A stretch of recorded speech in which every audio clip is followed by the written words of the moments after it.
Hey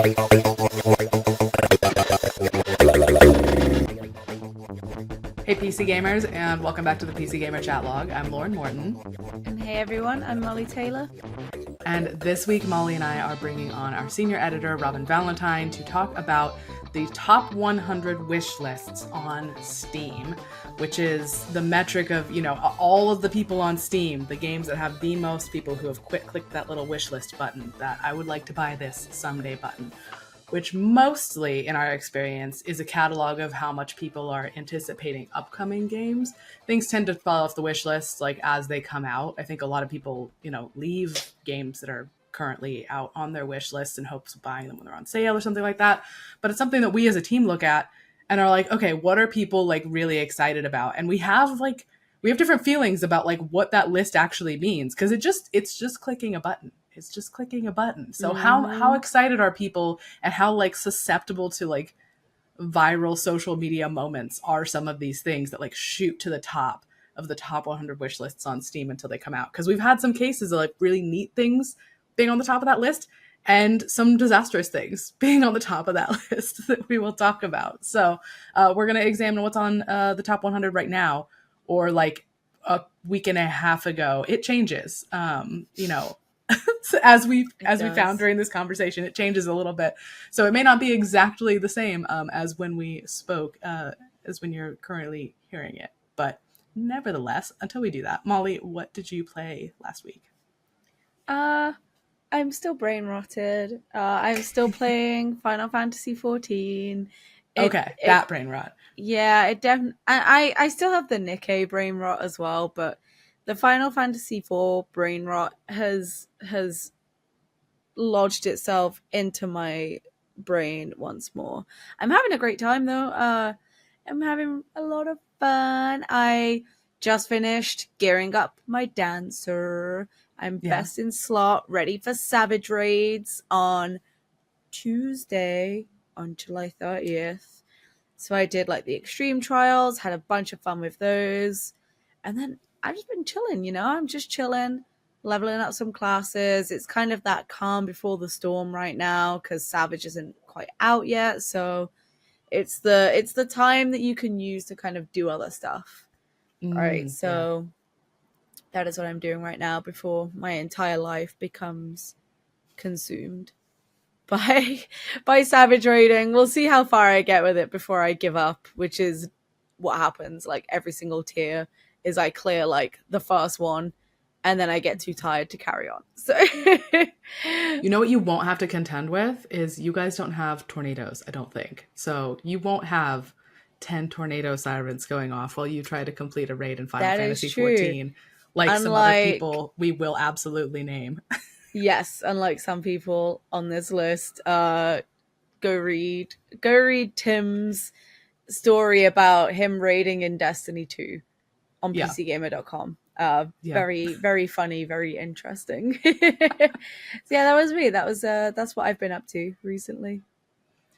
You and I talked about Life Sims just a couple weeks ago on the podcast. We did kind of a deep dive on what's coming up. So I've sort of been deep diving myself, not only because the Sims 4 next expansion pack, Lovestruck, is out today. That should be today as you guys are hearing this.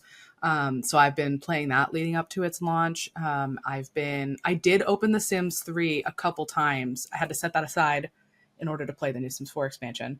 And I want to get back to that afterwards, after it's out. Because I told you, I was I really want to know if can I actually recommend to people go back and play The Sims 3? You won't miss The Sims 4. Is that really viable?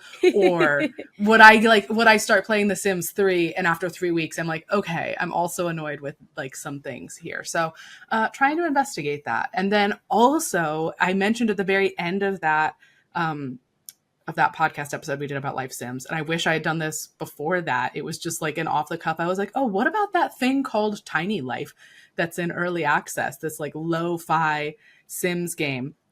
And you know what? I've played several nights of that and had a good time. It is smaller than The Sims, of course, but it is the only game that I know of right now that really is The Sims. We talked about this in that episode though. There's no other exactly The Sims. And it is.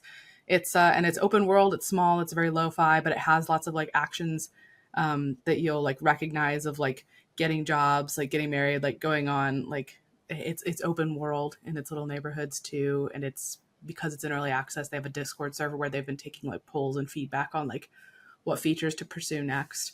So I voted in that, taking part in the community as one does. Yeah. Yeah. So I think you're probably going to see more about various things like that on the website shortly. I've been doing a lot of playing of life sims, so maybe I'll stop talking about them here and I'll start actually writing about them. But now, with that out of the way, let's go grab Robin. Hey, Robin, thank you for stopping in to talk to Mollie and I about the Steam Top 100 wish list, which is something that we tend to look at a lot as a team, actually. Like in the past year or more, maybe. Like there are times we find ourselves looking at it to be like, oh, I haven't heard of this, or people are really excited about this. Do you think it like accurately reflects some stuff that like you're focusing on to play or cover? I think sort of yes and no is probably the unhelpful answer. I think the top wish list, particularly like the top 10, there's always some stuff in there that is stuff that we've already got our eye on, and there's stuff that is a kind of good indicator to us of like people are interested in this thing, and therefore we should be looking at it. There's always something in there that we've never heard of, Yep. and that anytime we write about it, no one reads it. So there's always this like quiet majority represented in the wish list who I think are people who, there's something that's tripped their interest, but not enough for them to actually kind of be kind of reading around it, and is kind of a bit too far out of our area of expertise. We often look at things and think, like, why is this so popular? And it turns out that there's a streamer who's talking about it, or something in a sphere of influence that we're completely removed from. Yeah. So I think like all data, it's one of those things you sort of have to take with like a bit of a pinch of salt. You have to sort of kind of pull out the things that seem interesting, and maybe not get too obsessed with it. I think if we only wrote about, if we based our coverage on like we only write about things in the top 25 most wish listed or something, then I don't think that would be good for the website. If you're not on the list, PC Gamer's not covering it. Yeah. Mollie, you've been looking at the team's wish lists lately, also sort of for like coverage reasons and like trying to dig up things people are interested in. Does our team use their wish lists? Like, have you found that useful? I'm gonna name and shame. Do it. Yeah. Oh, I think mine's private, so I'm.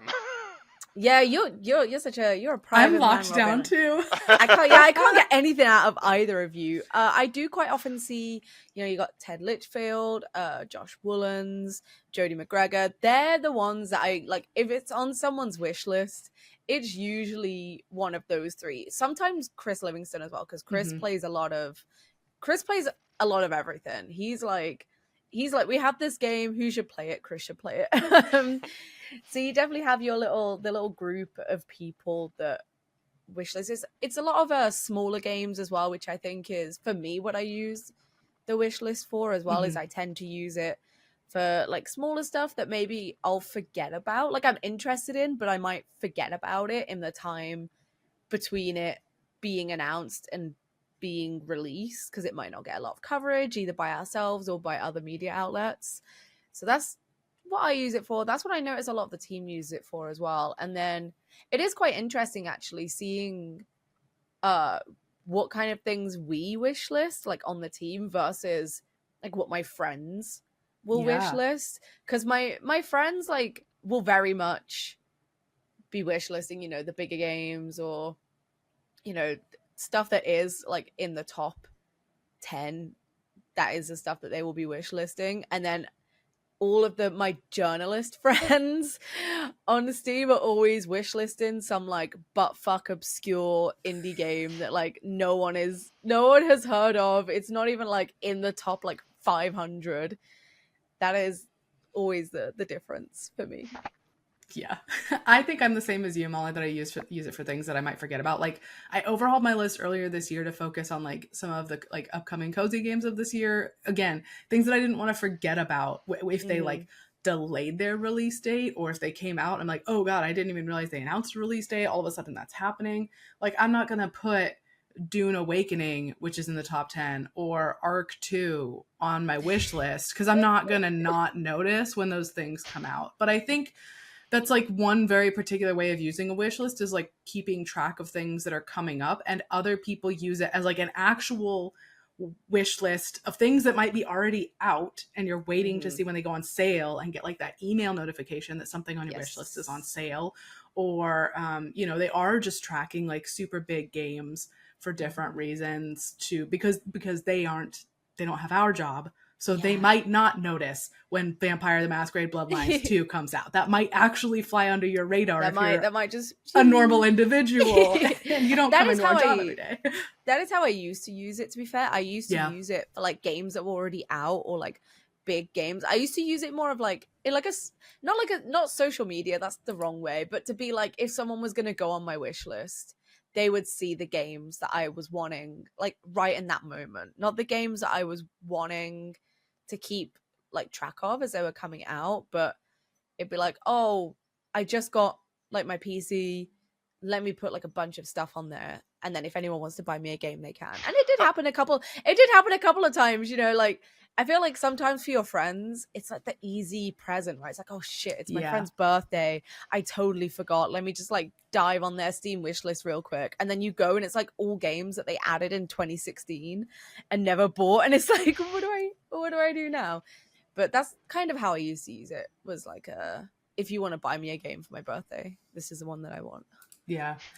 And so for people that don't use this stuff all the time, the Steam top wish lists is, of course, the things that are currently on the Steam store that are wish listed by the most number of people. Steam itself keeps a page for this that you can like Google and find. It just says top wish lists. And then the unaffiliated Steam database website, where we also like track a lot of information, they have basically the same list. They're like, you know, pulling Steam's backend data to present that, the most wishlisted upcoming games. But SteamDB does have more filters, actually. If you're looking at like examining the top wish lists on Steam, you can sort by top sellers, by release date, by followers, which is a different mechanism than the wish list, because Valve, why are they those are very similar concepts. Like you can follow a game to get certain updates, and that's like different from the wish list. I understand that those are like slightly different concepts, but we have both of them, and so yeah. And this is something that we on our team keep track of a decent amount. Like you said, Robin, sometimes there's stuff on there that we've never heard of, and it could like totally pop off, like all of a sudden a ton of people are playing it. And so it is something that we pay attention to, and it's something that we know the industry pays attention to, that like it is still very much the most popular like call to action in a game trailer. If you don't have a release date and you aren't already out, it's wish list now on Steam. That's what goes on the end card of a trailer in all of the gaming showcases you watch, because that is like a back-end signal to Steam, and we don't know exactly how all of it works. It's a little bit of a black box, but having a lot of wish lists, smaller developers, independent developers will continue to tell you, is so important to them. Getting visibility on the storefront, you know, making, you know, converting to sales on their launch day, things like that.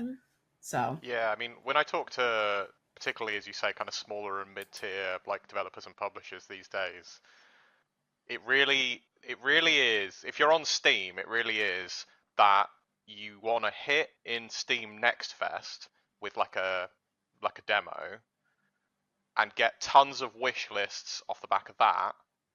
And you can only be in Steam Next Fest once, I think.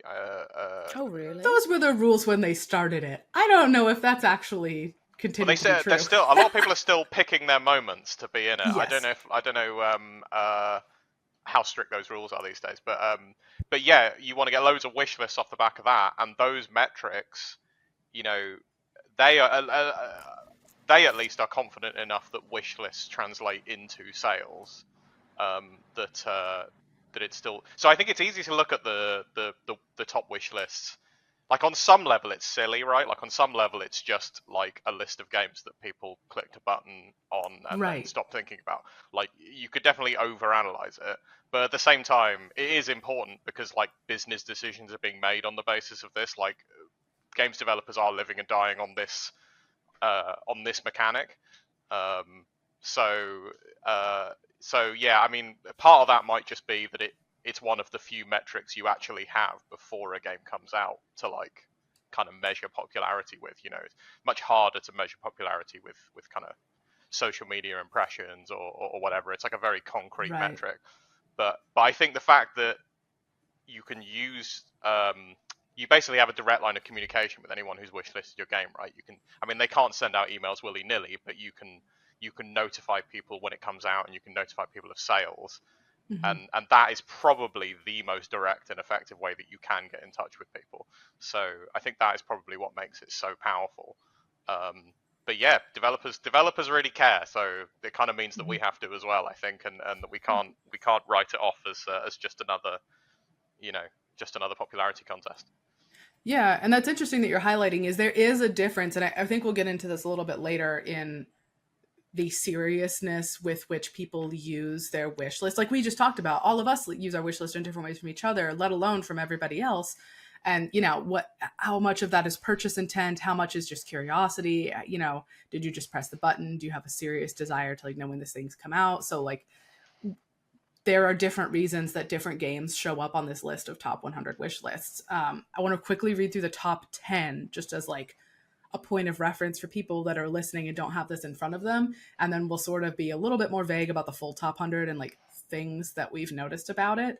The top 10 list right now is Black Myth Wukong, Hollow Knight Silksong, Frostpunk 2, Monster Hunter Wilds, Ark 2, Warhammer 40k Space Marines 2, Unrecord, Dune Awakening, Blight Survival. There are so many colons in here.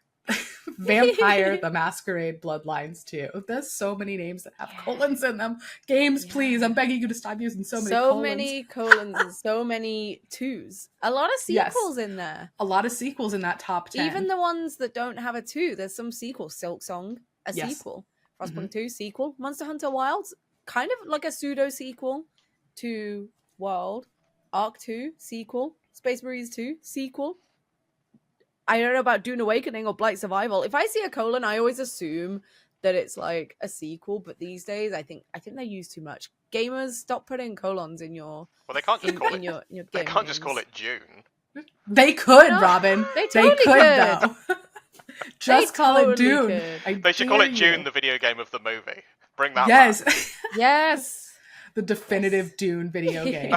And Dune Awakening is going to be, and this kind of leads into a point about the top 10 I wanted to mention, was Dune Awakening is a survival crafting MMO, is what that's going to be. And we've noticed for a long time that survival crafting games continue to just go wild on PC whenever, they come out. Not everyone is a huge meteoric hit, but they are consistently still big hits.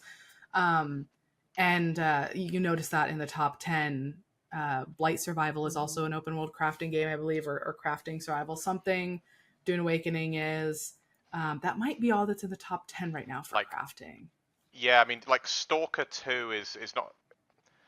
It's sort of borderline. It's not really survival in that sort of sense, but it has survival elements. I think it has crafting elements and stuff. But yeah, when it comes to punching trees, I think there are 2 out of the 10. But there is definitely always. I think if you ever look at the Steam top 10 and there is not at least one sort of traditional survival crafting game in there, then the end times have arrived, or you've traveled back in time.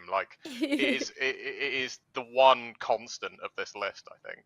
And people are just always interested in whatever the next one is. And I think it's one of the hardest things in our job is predicting what the next big one is going to be, right? Yeah. Because even if you play them all, you can never predict. Because you'll play one and you'll be like, oh, this is really interesting. It's really doing new stuff with the formula. And then you'll play another one and you'll be like, this one's no one cares. And then you play another one and you're like, this one's really boring. It's just doing the same thing that a million games have done before it. And then it's the next day, it's oh, it's got 10 million people playing it on Steam. And then you play Pokemon with guns and god damn it, everyone's playing it and it is actually fun. Oh, I was so annoyed that I enjoyed it as much as I didn't want to enjoy it.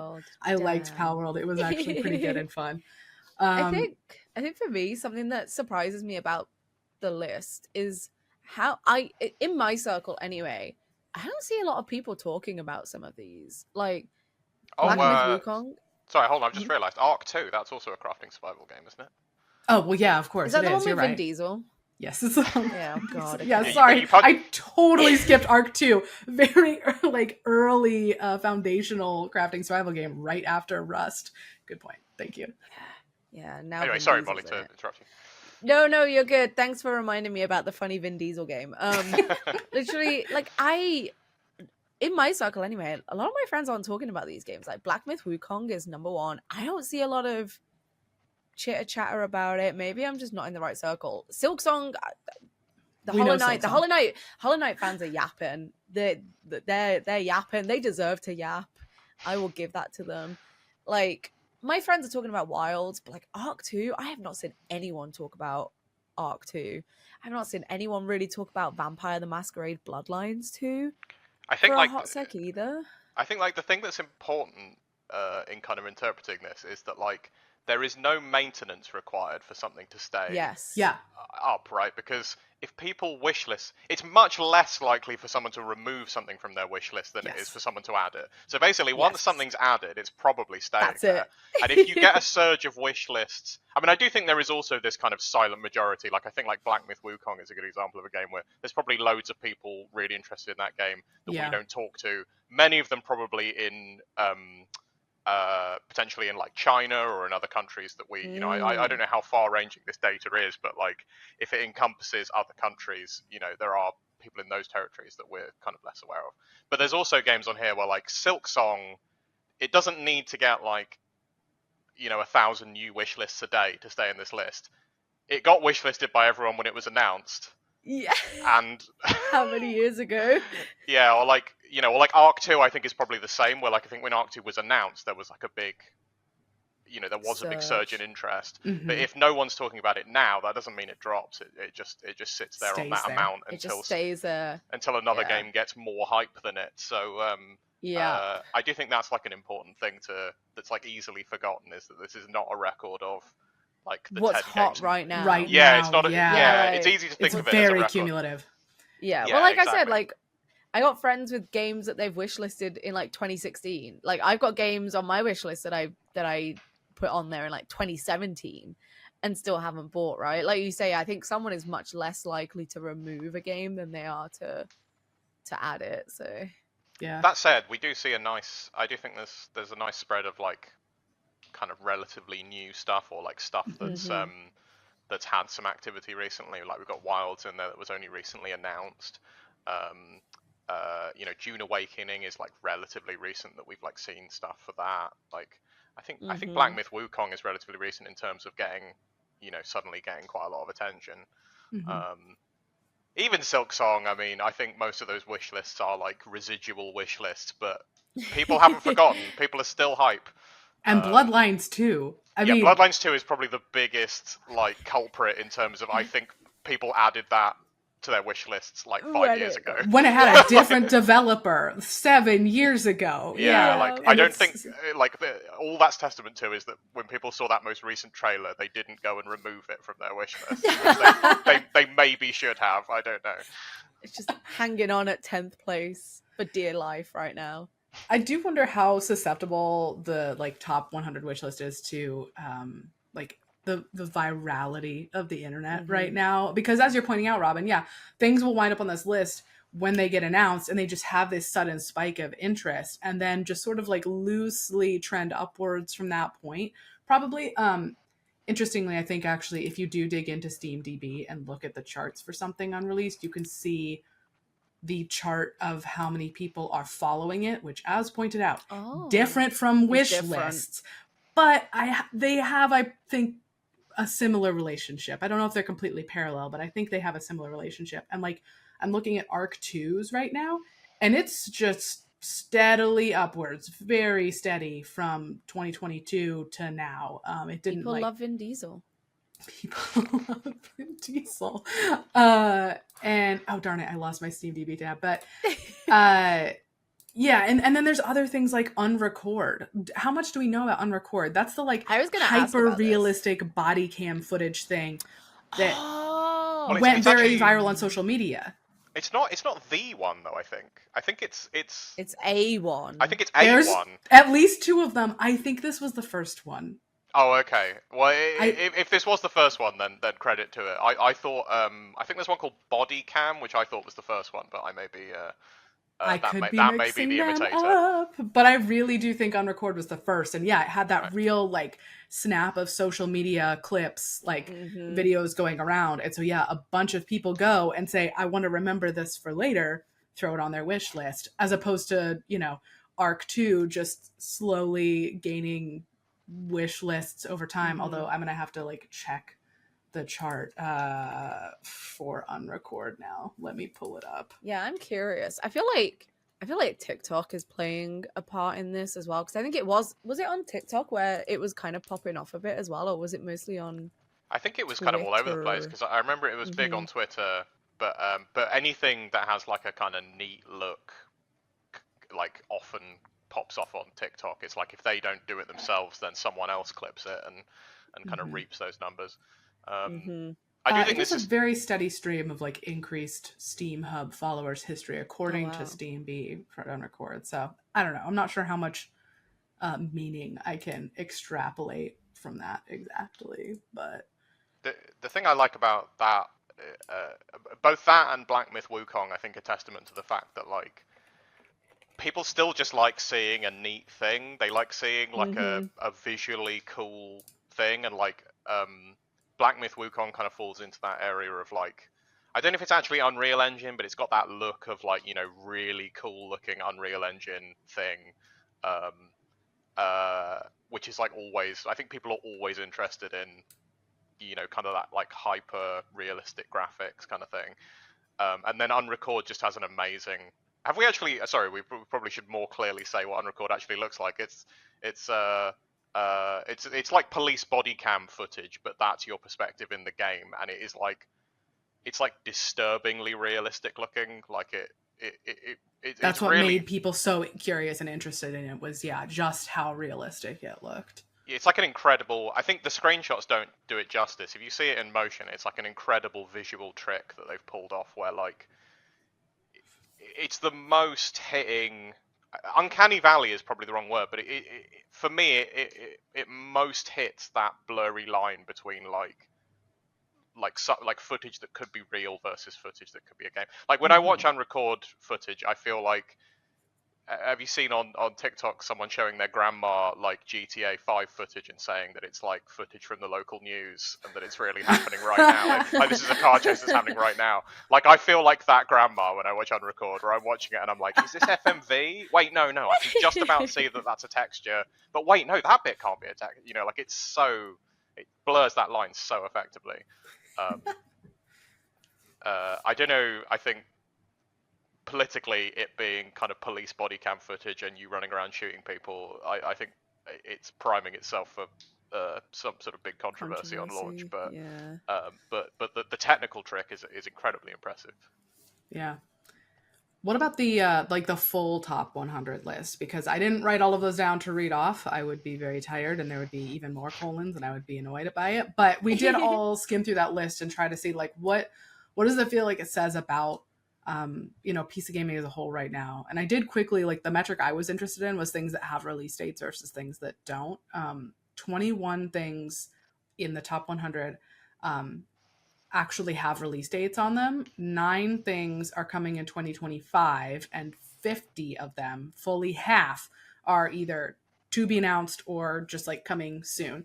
Damn. And I think that does speak to the fact that like people aren't necessarily keeping track of imminently launching things. This is very much a stuff I might be interested in button, a like save for later, a throw it in your bookmarks, whatever, put it in your cart kind of a situation. Yeah, that's what I was curious about. What about you guys for like the full list?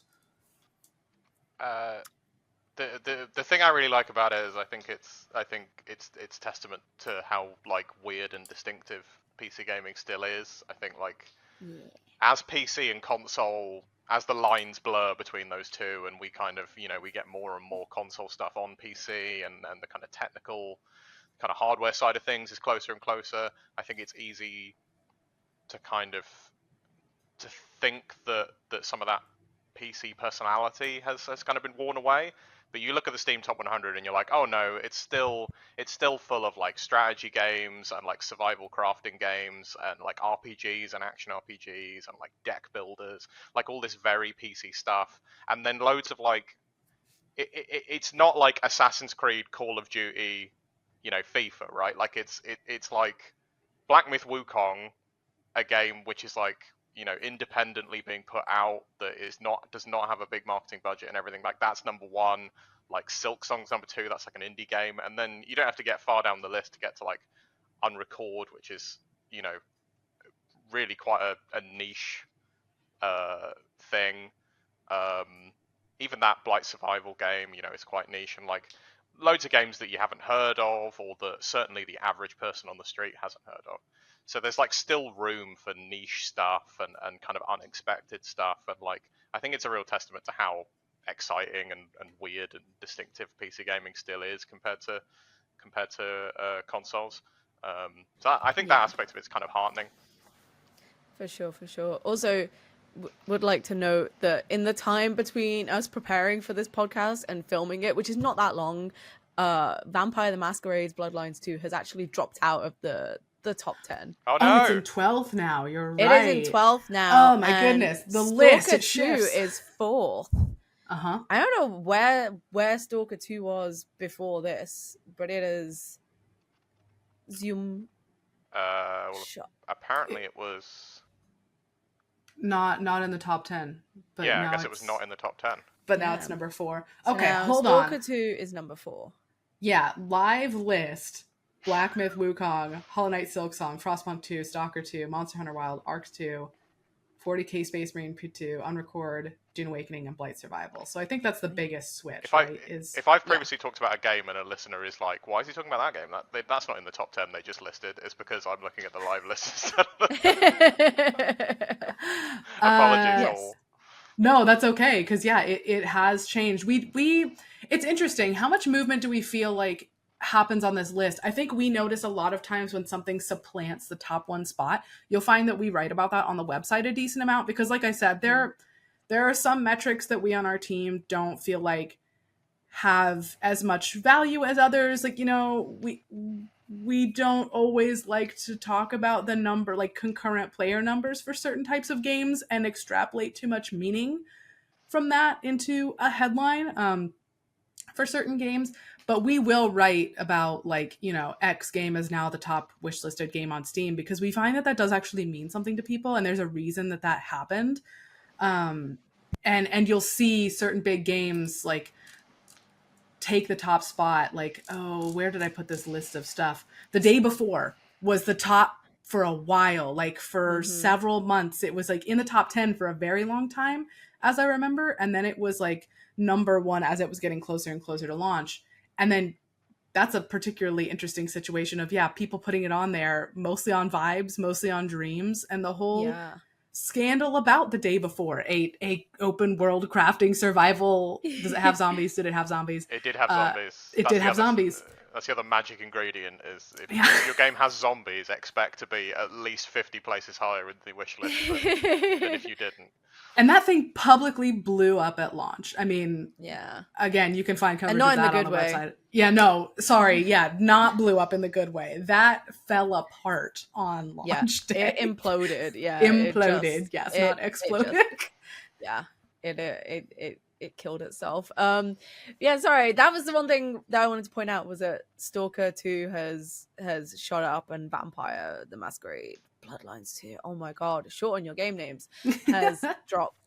Something that I think I have to agree with Robin. The thing I really like about the list is just the variety, right? Like Dragon Ball Sparking Zero being in the top 20, the funny anime fighting game on right PC, now? No less. Yeah, like, on PC, the funny anime fighting game 19th on the list, which that's pretty cool to me. It's like a bit, you look at like the list and it's kind of an anomaly when you look at everything else.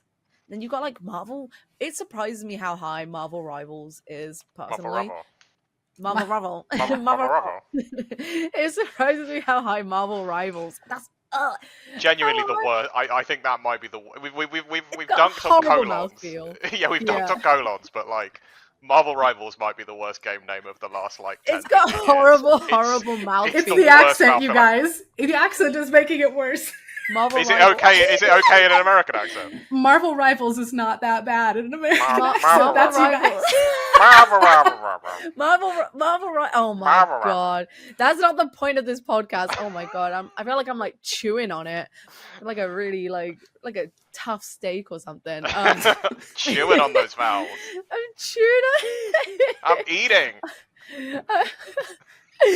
Something else I find interesting is there's a very NSFW game at 29th.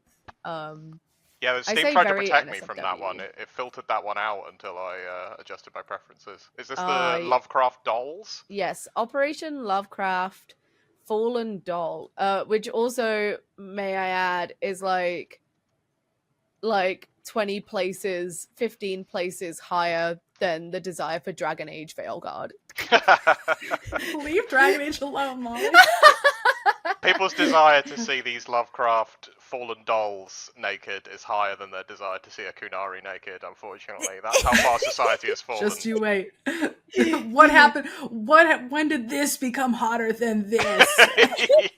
we need Kunari trad wives back. That's Oh God. return to tradition. Interestingly, so our editor-in-chief Evan Lottie did write about like this top 100 list like 3 years ago in 2021, and sort of did this conversation that we're having sort of in text, like trying to like pull some meaning out of it. And one thing that he did point out was the sex games are not just like dominating people's wish lists necessarily. Maybe some people's, but this list is not filled with Operation Lovecraft Fallen Doll games any more than it is with like just Call of Duty games. Like the things that people are wishlisting are not just the biggest budget games, and they're not also just the weird sex games that are popping No one wants up to either. put the weird sex games on their wish list where someone might see them. That's my I theory. don't know. I don't know, Robin. That's why my I- wish list is locked I down. genuinely I don't know about you. Obviously, I maintain a project on the team called the New Game Zone, which is where I go and I look at upcoming games, like both popular upcoming and just like regular upcoming, and see if there's any fun games. The amount of sex games in popular upcoming is shocking. So the fact that that doesn't necessarily translate to like top wish lists, I also find like kind of interesting. I wonder if that's again the difference between the following and the wish list Following and the wish mechanism. list, yeah, like I maybe. wonder if because if you go on the Steam store and you scroll down a bit, you can like look at this section also just in the store that's popular upcoming games, and I don't remember what it lists as like the metric for that. I don't think it does. I don't think it tells you I don't think it does. how that list is generated. It just tells you the release date and the title and like links you to the page. I want to shout out Tiny Glade in position number 16. Represent the cozy games, the little castle doodling game that I'm quite excited for. It had a demo earlier this year. That must have gone really well for them, because I was hoping to see like a lot like a rising of cozy games onto this top 100 list. And like they're in here, but I wouldn't say they are as strong as like crafting games or like city builder games. Speaking of things that Chris Livingston writes about, he can often put together a list of just the most wishlisted city builders. Like there are enough city builders specifically on this list to compare where they're falling in the list. People love a city builder. But Tiny Glade at 16 is actually pretty incredible, especially when you look at what it's like sandwiched between. It's 2 places lower than Civ 7, and then it's sandwiched between Slay the Spire 2 and Path of Exile 2. It is above Path of Exile 2. It is above Path of Exile 2, which is kind of crazy to me. That's another big TikTok success. That game has been building momentum on TikTok for a long time, because it's another thing that just... I mean, if anyone listening hasn't seen footage of it, like it just looks neat as hell, because it's just it's just the smoothest kind of procedural little castle building that you've ever seen. I will say Townscaper walked so Tiny Glade could run. Shout out to absolutely. Townscaper. I love that this is now becoming a genre, like cute little it's not even really a game, right? It's like a toy, like cute little Yes. building toy is like a Like is like a genre, procedural. Yeah, it's which is cool. great. I like it.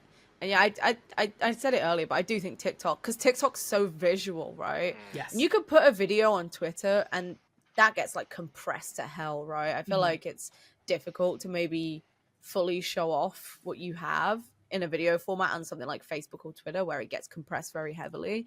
But because TikTok is such a visual platform, I feel like it's a great place to be like showcasing these games, and then that is clearly for some developers translating into Yeah, wish lists. I think if you've got a game that's like visually striking, even to any degree almost, and if it looks nice in motion, and extra points if you have like a soothing voice, then like get on TikTok. Yes. Like I'm no like games marketing expert, but that seems like the route these days, right? Like get off Twitter, get on TikTok. Like it's so much easier to get attention on that stuff, and like genuine, like worthwhile attention where people are actually interested in what they're seeing and they're like reacting to what they're seeing.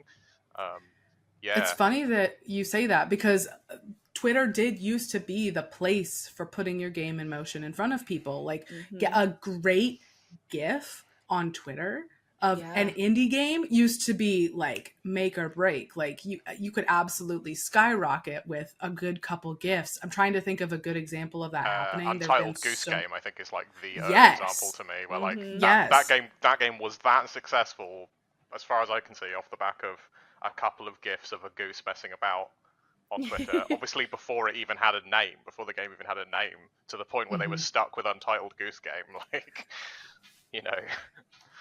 Yeah, and that used to be the way to show like your game in motion, show what it was actually like, really get something about seeing. I guess because that's how games are meant to be experienced, right? They're meant to be motion. Like screenshots can only do so much, but yeah, TikTok has definitely supplanted it as the place to like get that little juice of here's a thing, kind of interaction that gets people putting it on their wish lists. What else about the top 100 have we noticed? We kind of joked about zombies, but there's less zombies than I thought there were going to be. Like there's Killing Floor 3 and there's something else in here I scrolled through, but I counted like 4 zombies things. I think the zombies thing seems to come... It seems to be a kind of... Are you going to say it comes in waves? No, actually. that might be better. Tomato. It does. It's like the opposite of that, where it's like it's cyclical, but there's usually like one big one at a time, right? Like people are.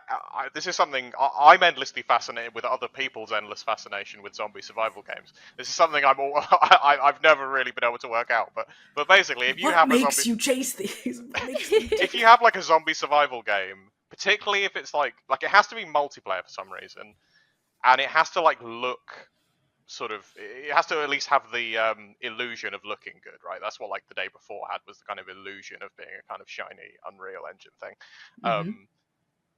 And one of those will come along every like 4 years or something, and it'll rocket to the top of most wishlisted, and get tons of interest, and then it'll come out, and usually it'll come out and be rubbish, and then kind of slowly fade away. I mean, there are some exceptions that have kind of stuck around. Like I think like Project Zomboid has been enjoying a lot of success recently, although that's a bit Zomboid's more. good. That's more of that's maybe a little bit more abstracted, a little bit. It's maybe a little bit different from what people really want is the fantasy of a kind of an amazing shooter in a post-apocalyptic world where you fight zombies and you can hang out with your friends and stuff like that. And that fantasy never seems to diminish. So there's not always one of those in the top 100, but if there is one of those on the way, it will make its way. It will be in here. Yeah, if it looks remotely good and gets remotely any attention, it will rocket to the top of it. So we'll certainly find out about it. I mean, we were braced for when the day before came out. We were braced for like this could be all we write about for the next 2 weeks, and then it sort of was, but not for the right reason. but not like that. I'm sort of interested in the things that were like very recently announced and where they've fallen in this list. Like, I'm not surprised that the new Doom, not Dune, Doom. What is its name? Doom, Dark Dark Ages? Ages is at 49. And that, of course, we 50. just found out about this summer. And Civ 7, like we mentioned earlier, that's all the way up at 14. And that was just announced this summer as well. So big games like that do sort of immediately grab a spot somewhere on the list. While other things just like slowly kick around for a longer time. I'm trying to see what as far as like, Deltarune is at Yeah. 32, and that's been getting worked on for a hot sec, right? yeah. I'm almost just curious about, is there anything like low on this list that's a big game and you're like, oh, is that kind of embarrassing that like you haven't gotten higher on the list in all of this Dragon time? Age. Shh, yes. Great I'm sorry. example.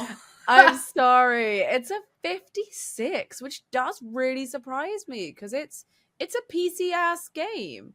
Like a BioWare RPG. That's Not anymore, is that's it? PC as fuck. Like, what the hell? And it's a 56. It's being beaten out by the robot sex game. Like, are you kidding me? Call of Duty Black Ops 6 is at 59, okay?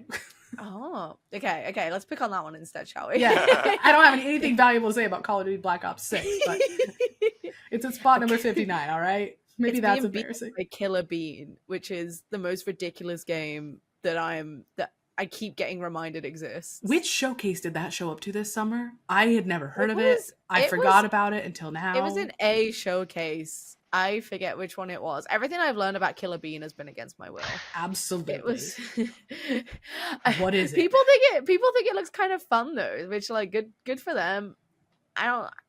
He looks weird. I don't want to know those people. it. I'll say it. I wonder if it will be fun. But yeah, the fact that Killer Bean, a game where you play like a bean with guns, is. What happened to that squirrel with a gun game? Wasn't that a thing? Where's that? Squirrel with That's a gun game? Yeah, didn't that pop off on Twitter? Speaking of like the age of Twitter versus TikTok and games. You're yapping. I don't know what you're on about. I swear to you, squirrel with a gun is a thing. Hold on. Behold my new quieter keyboard. There's a gas leak in the podcast studio. This is slowly losing control of this. In all three of our studio? Hello? all three of our houses. All across excuse the you, world. Squirrel with a Gun is coming out on August 29th of this year. Is that the name? Yes! I'm not The joking. name is Squirrel with a Gun. It's not even on the top 100, I don't think, of like wish lists, so I shouldn't even be talking about it. Now we're cooked. We're actually cooked. What a You know what That is is on just here? a squirrel holding a full-size gun. That's Yep. it's not false advertising. Nope. I'm looking. Oh yeah, wow. Oh, okay. Yeah, that is a squirrel with a human size. Although I'll say they've pistol. scaled down the rocket launcher. That's not a full-size rocket That's a launcher. shame. No, well, a squirrel couldn't handle it. You have to Oh my suspend god, your you could disbelief put a little bit, fun Robin. hat on him. I'm so sorry. This game has nothing to do with what we're talking about right now. I just word associated it. You know what is on the list is Paralives. Molly and you and I just talked about life sim games and like We the state of what's did. going on there. And I didn't realize that Paralives had made it onto this list of like big things wishlisted right It's now. top at 50 spot- as well. Yeah, 43 for Paralives, which is really good. We talked about how long that's been in development, how we weren't sure like what the generalized level of excitement is for that particular life sim versus others. So it's really good to see it there for sure. Yeah, it's cool. It's nice. It's nice because that one's been going for a hot sec as well. And I think most of that game's growth has been coming from its Patreon as well. So to see it also top 50 on Steam is pretty cool. What's something else in here that's higher on the list than you would expect, given that you've never freaking heard of it? Where trying do I to- start? I am surprised by Dragon Ball Sparking Zero being so high, but I know it has an Honestly, audience. me too. Like I said, on PC, an anime fighting game. Like I think one of the things it has going for it is the series has not been the sparking games have not been around for a hot sec. I think these are the Budokai games. I think they were called Sparking in Japan, but they were Budokai over here. The last Budokai game was a hot minute ago, so I think maybe that's like helping it. Haven't as they well. always been I don't terrible know. though? I mean, haven't they always been like? No, the Budokai games are good as far Oh, as I'm aware. they My always friends have good things to say about them. So retelling the same story over and over again. Get them out of here. damn, why are you such a hater? You're such a hater of it. One game that is much higher up here than I expected, and is testament to the value of just one funny trailer, is Kingmakers, which is the game where you go back to medieval times, but you have like trucks and machine guns. Oh, Oh. And Yeah, I'm just watching the clip for this in the list right now. it just has a very good trailer. That's a pickup truck and a knight. Yeah, you gun. basically just drive into medieval battles in a pickup truck and just shoot at knights. But I think that's a good example of like all you need is one big moment and one big surge of interest, and you can get into like the top 20 here, and then kind of interest begets interest, really. Sure, yeah. I will admit that I didn't know what Blight Survival was, which is currently in spot 10. And it's also like knights. What are we having a resurgence of medieval European knights? It's a survival game with knights. I don't know anything else about it. There seems to be a kind of perennial thing of interest is like playing knights, right? Like, what was it called? What was that multiplayer game called where you were all medieval? Chivalry? Knights? Yeah, Chivalry. Yeah. Chivalry 2 is not that long ago. Like, yeah. And like, I guess if you expand it out, you know, things like Mount and Blade Bannerlord. I think there's a lot of people out there that really just wish that they could put on a helmet and charge Knights out are with quietly as popular as zombies. We all complain about zombies being like a forever interest, but none of us are complaining about the knights. Because knights are cool, zombies are lame. I don't know. I think knights are pretty dweeby too, and I say You're that as a dweeby. person who reads that shit all the time, and absolutely.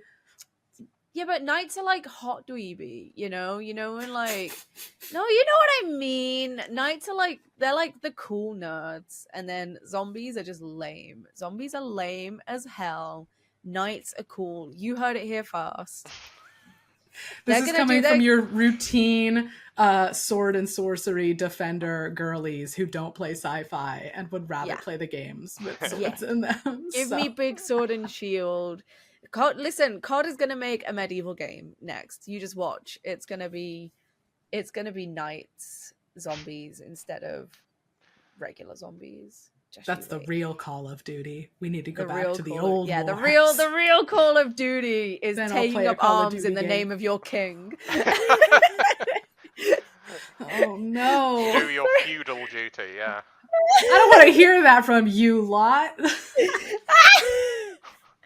Where are all the games about the Roman Empire that apparently we all think about, 5 times a day?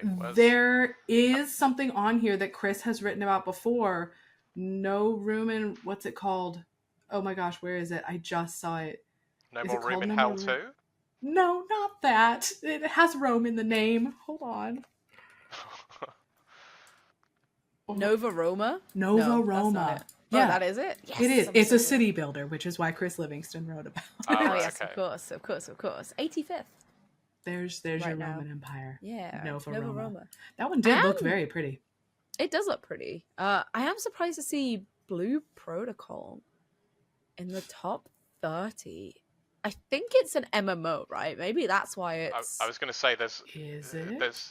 There's quite a lot of like MMOs and MMO adjacent things in here because I think the hunger for the next new MMO is always for something that isn't WoW or Final Fantasy 14. Yeah, and like I think particularly WoW players always seem like they're ready to jump onto something else for like a hot week or 2 weeks, and then sort of sheepishly go back to WoW. But yeah, there's Throne and Liberty on here as well, which is another kind of upcoming MMO that sure looks like a fantasy MMO. I mean. Well, I don't know, maybe it's cool. You said the words that make me put it on my wish list. I don't know anything about Throne and Liberty, if I'm being truly honest. Yeah, it's definitely worth, I guess, keeping in mind for people looking at the Steam wish list that like you should not take this as a marker of potential quality, because No. there's a lot of games on here that I think will be really good and are on and have been wishlisted this many times because they are, a safe bet. Like, I think, like, Monster Hunter Wilds. It would be surprising if Monster Hunter Wilds was bad. It would be surprising if, like, Silk Song was bad, even though, we've been waiting so long for it. But, like, it would be surprising if that game was bad. But, like, there's stuff on here that reflects, I think, a kind of, I mean, much like the day before did. Bloodlines too. Yeah, exactly. There's stuff that reflects a kind of, there's some stuff that reflects a kind of blind optimism, I think, or kind of people who are maybe a bit less, like, obsessively plugged into games than we are, who just see a thing that they think sounds cool and wishlist it and don't really think that much more about it. But yeah, like Bloodlines 2 is looking very ropey at this point. Really could go either way. Like Civ 7, I don't think Civ 7 will necessarily be bad, but all we have to go on with Civ 7 is like a cinematic trailer. Like, it's a Civ game.